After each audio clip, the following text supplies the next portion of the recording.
Привет, друзья! Сегодня события в Германии. Это день неожиданных поворотов. Неизвестный дрон временно приостановил работу аэропорта Бранденбург. И теперь обсуждают, насколько надежно защищено воздушное пространство страны. Параллельно в политике все напряженнее. Социал-демократы теряют поддержку. Альтернатива для Германии усиливает свои позиции, а внутри партии спорят, как спасти доверие избирателей. Тем временем весь мир разбирает встречу Дональда Трампа и Си Цзиньпиня, и договоренность по торговым тарифам уже затрагивает немецкие интересы. В Берлине обсуждают, как на это реагировать, ведь новая экономическая ось Соединенных Штатов Америки Китай может изменить баланс сил. И это далеко не все. В Соединенных Штатах Америки остановлена работа правительства. В Германии спорят о депортациях, а депутат Бундестага от «Альтернативы для Германии» в центре громкого разбирательства. Все эти события разберу прямо сейчас. Подписывайтесь на канал, впереди самое интересное.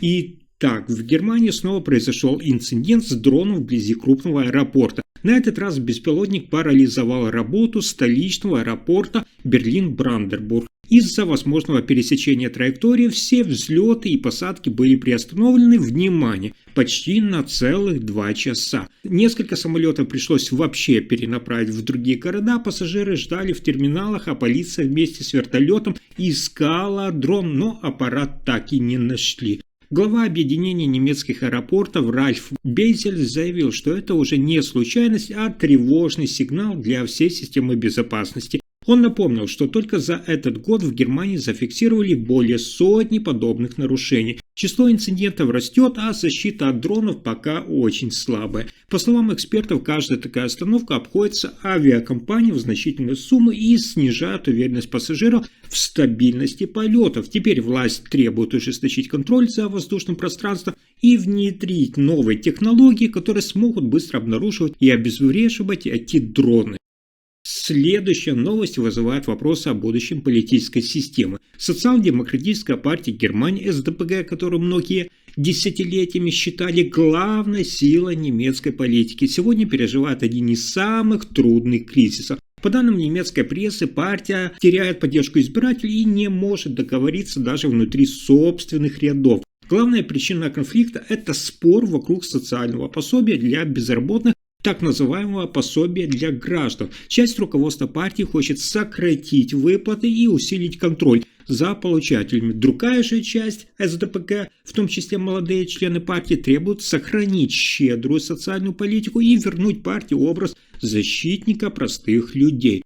На этом фоне партия «Альтернатива для Германии» усиливает свое влияние, перетягивает на себя недовольных избирателей. Социал-демократы оказались между двумя позициями: либо идти на уступки государственному бюджету, либо защищать социальные выплаты, рискуя потерять голос экономически активных граждан. Эксперты в Германии предупреждают, если партия не определится со своей ролью, она может потерять остатки доверия и уступить место новым политическим силам. Сейчас социал-демократы пытаются найти какую-то стратегию, которая позволит им сохранить влияние, но единого решения пока нет. Следующая новость показывает, как влияют переговоры между Соединенными Штатами Америки и Китаем на Германию. Как известно, президент Соединенных Штатов Америки Дональд Трамп и китайский лидер Си Цзиньпинь на саммите в южнокорейском городе Пусан обсудили ключевые вопросы мировой торговли и технологий. Германию этот диалог затрагивает напрямую. Соединенные Штаты заявили о снижении тарифов и увеличении закупок китайских редкоземельных металлов. Это стратегический ресурс для высоких технологий. В ответ Китай пообещал частично открыть экспорт.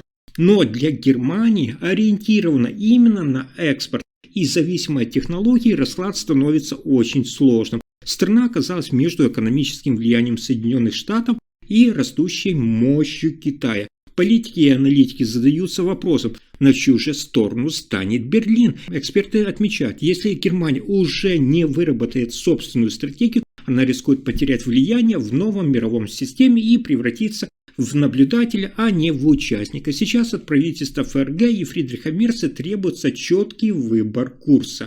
Но на этом сюрпризы дня не заканчиваются. В Соединенных Штатах продолжается затяжной бюджетный спор. Уже 2-й месяц, как вы знаете, подряд федеральное правительство частично ограничило свою работу из-за отсутствия согласования бюджета. Причина – это конфликт между республиканцами, возглавляемыми Дональдом Трампом, и Демократической партией. В результате многие государственные учреждения закрыты или работают в ограниченном режиме. Сотрудники находятся в неоплачиваемом отпуске, не выполняют важных административных функций, экономика уже ощущает последствия, аналитики оценивают временные потери в миллиарды долларов. Также пострадали и гражданские услуги, задерживаются визы, закрыты музеи, туризм и многие социальные программы вообще работают с перебоями.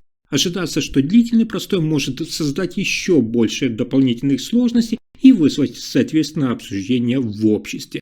И это только начало. Министр внутренних дел Германии Александр Домбрин заявил, что депортация граждан Сирии продолжится, несмотря на недавние сомнения министра иностранных дел Иоганна Вадефуля, о которых я вам рассказывал.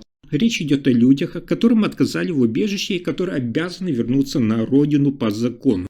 Ранее Вадефуль предлагал временно приостановить депортации из-за нестабильности ситуации в Сирии. Но Министерство внутренних дел решило продолжить этот процесс для тех, кто не имеет права на защиту в Германии. Домбрин подчеркнул, что соблюдение иммиграционных правил важно для справедливости и безопасности самой страны. Он добавил, что четкие правила просто необходимы, чтобы интеграция тех, кто остается, проходила успешно. Критики отмечают, что возвращение в некоторые районы Сирии может представлять действительно риск для безопасности этих людей. Некоторые земли и правозащитники уже выразили свое беспокойство по поводу возможных рисков для тех, кого отправят назад.